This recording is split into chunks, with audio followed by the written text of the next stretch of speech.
First thing Mrs. Kent does is sit down at my table, take her bag, and out of the bag she takes half a loaf of bread.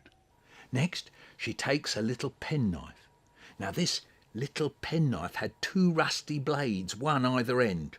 The one she sticks in the open end of the loaf where it's sawn off, and the other she just opens it out, blade up. Next thing, she takes up the loaf with the knife stuck in it, and she starts off round the room as if she's looking for one of these mice.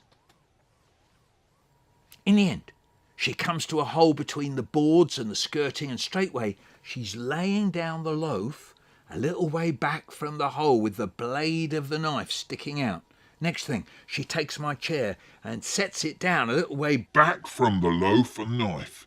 And then she switched out the light and she went and sat on the chair. Only the lights from the street shone in, and there she sat, staring at the loaf and knife, and beyond it the wall.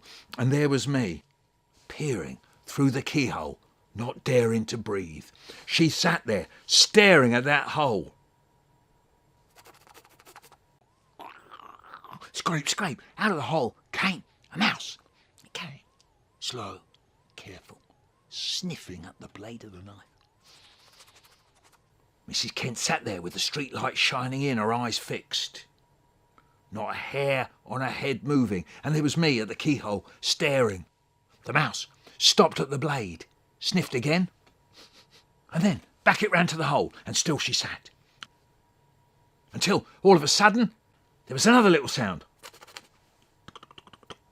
Out of the hole came a mouse. Maybe it was the same one. Maybe it was the next door neighbour. I shall never know.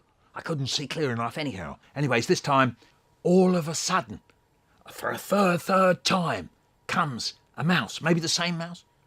This time it came as if its back legs were holding it back. They were fighting to stay put, but its front legs were pulling it on. There was a real struggle going on inside that mouse, and the whole time it was making this mouse noise, the nip, nip, nip, nip, nip, you hear under your floorboards at night. So this mouse coming faster than it was going, digging its back legs in with its front legs, pulling.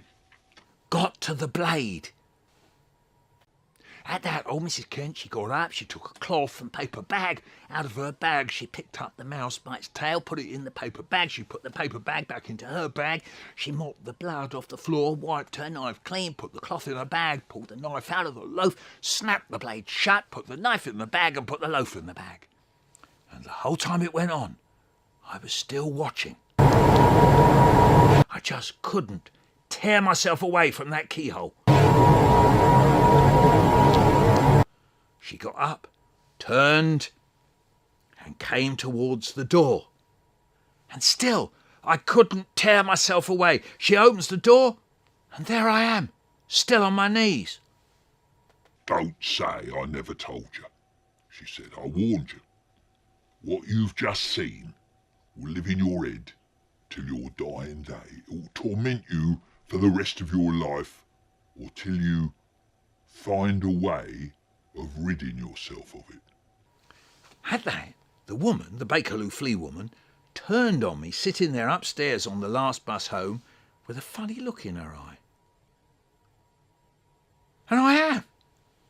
I just have, she said. I feel easy in myself for the first time since I seen the whole business with the loaf and knife, because I've just told you all that happened. Now it will live with you for the rest of your life and torment you like it did me till you find a way to get rid of it. And that was that. She left me there. I was 4 or 5 stops past my stop on the last bus, and I had to walk back over a mile through the dark streets. And I found myself thinking, yeah, but how? How can I get rid of it?